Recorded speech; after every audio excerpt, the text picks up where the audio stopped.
শমশেরগঞ্জের নিমতিতা অঞ্চলে বিরোধী শিবিরে ভাঙন ধরালো তৃণমূল কংগ্রেস। শমশেরগঞ্জ ব্লক তৃণমূল কংগ্রেসের অন্যতম নেতা সামিউল হকের নেতৃত্বে বুধবার বিকেলে শমশেরগঞ্জের কামালপুর এলাকায় আনুষ্ঠানিকভাবে কংগ্রেস ছেড়ে তৃণমূল কংগ্রেসে যোগদান করলেন নিমতিতা অঞ্চল কংগ্রেসের ওয়ার্কিং প্রেসিডেন্ট মনিরুজ্জামান ওরফে মিলন। পঞ্চায়েত নির্বাচনে লড়াই করে পরাজিত কংগ্রেস প্রার্থী ইউনুস শেখ সহ বেশ কিছু কর্মী সমর্থক নবাগতদের হাতে ঘাসফুল শিবিরের পতাকা তুলে দিয়ে দলে স্বাগত জানান শমশেরগঞ্জের বিধায়ক আমিরুল ইসলাম। এ সময় ব্লক তৃণমূল কংগ্রেসের নেতা সামিউল হক সহ অন্যান্য নেতৃবৃন্দরাও উপস্থিত ছিলেন। মুখ্যমন্ত্রী মমতা বন্দ্যোপাধ্যায়ের উন্নয়নে সামিল হতে এবং আগামী 2026 সালের নির্বাচনে তৃণমূল কংগ্রেসের প্রার্থীদের বিপুল ভোটে জয়লাভ করানোর উদ্দেশ্যেই বিরোধী শিবির থেকে তৃণমূল কংগ্রেসে যোগদান করেছেন বলেই জানান নবাগতরা। এদিন যোগদানের পাশাপাশি কামালপুর গ্রামে একটি কালভার্টেরও উদ্বোধন করেন বিধায়ক আমিরুল ইসলাম। ঈদগাহ এবং কবরস্থানে যাবার পাশাপাশি এলাকাবাসীর সুবিধার্থে কালভার্ট নির্মাণ হওয়ায় খুশি এলাকাবাসী। আজকে আমাদের অঞ্চল প্রেসিডেন্ট সামিউল হকের নেতৃত্বে এবং ইউনুস ভাই এবং মিলন, একজন হলো ছাত্র পরিষদের অঞ্চলের ওয়ার্কিং প্রেসিডেন্ট মিলন, এখানে কংগ্রেসের ছাত্র পরিষদের ওয়ার্কিং প্রেসিডেন্ট ছিল নিমতিতা অঞ্চলের, এবং ইউনুস ভাই এই গত পঞ্চায়েত নির্বাচনে কামালপুর গ্রামে কংগ্রেসের প্রার্থী হিসাবে প্রতিদ্বন্দ্বিতা করেছিল।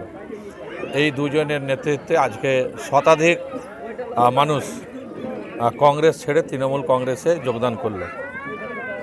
তাদের একটাই উদ্দেশ্য যে আগামী দিনে তৃণমূল কংগ্রেসকে ক্ষমতায় আনতে হবে, মমতা ব্যানার্জির হাতকে শক্তিশালী করতে হবে, সাম্প্রদায়িক শক্তিকে বিজেপিকে পরাস্ত করতে হবে, বাংলায় মানুষের উন্নয়ন করতে হবে। সেই লক্ষ্য নিয়ে আজকে তারা তৃণমূল কংগ্রেসে যোগদান করলো।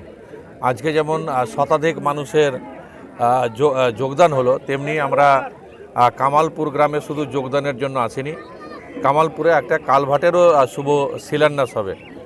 তো সেখানে আমরা কালভার্টেরও একটা শিলান্যাস করব।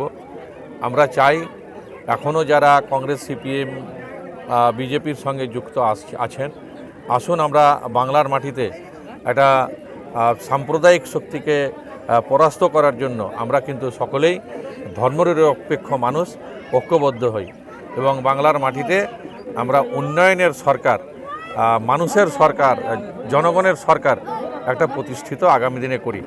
নিশ্চিতভাবে আমরা বলতে পারি যে 2026 সালে আবার মমতা বন্দ্যোপাধ্যায়ের নেতৃত্বে সমহিমা এখানে তৃণমূল কংগ্রেসের সরকার গঠন হবে। আমরা মানুষের আবেগ, মানুষের যে ভাবনা, মানুষের যে চিন্তা, তার যে বহিঃপ্রকাশ ঘটছে সেটা আমরা লক্ষ্য করছি। আমি তো দীর্ঘদিন ধরে কংগ্রেস করতাম। আজকে তৃণমূলে যোগদান করার কারণ হচ্ছে শমশেরগঞ্জ ব্লক কংগ্রেস আর জেলা কংগ্রেস মিলে যেভাবে কংগ্রেস কর্মীদেরকে অপমান করছে, অবহেলিত করছে, কোনো তাদের খোঁজ খবর নেয় না, তাদের সঠিক সিদ্ধান্ত নিতে বাধ্য করা হচ্ছে, তাদের কোনো কথাই শুনছে না। আজকে কংগ্রেসের উপর ক্ষুব্ধ হয়েই আমি আজকে দল ত্যাগ করলাম এবং তৃণমূল কংগ্রেসে আমিরুল ইসলাম মহাশয়ের হাত ধরে যোগদান করলাম। আজকে মিনিমাম আমি 100 জন কর্মী সমর্থক মিলে কংগ্রেসে যোগদান করলাম। তাতে আমাদের বিগত 2023 সালের কংগ্রেসের কন্টেস্টিং ক্যান্ডিডেট আছে মোহাম্মদ ইউনুস শেখ।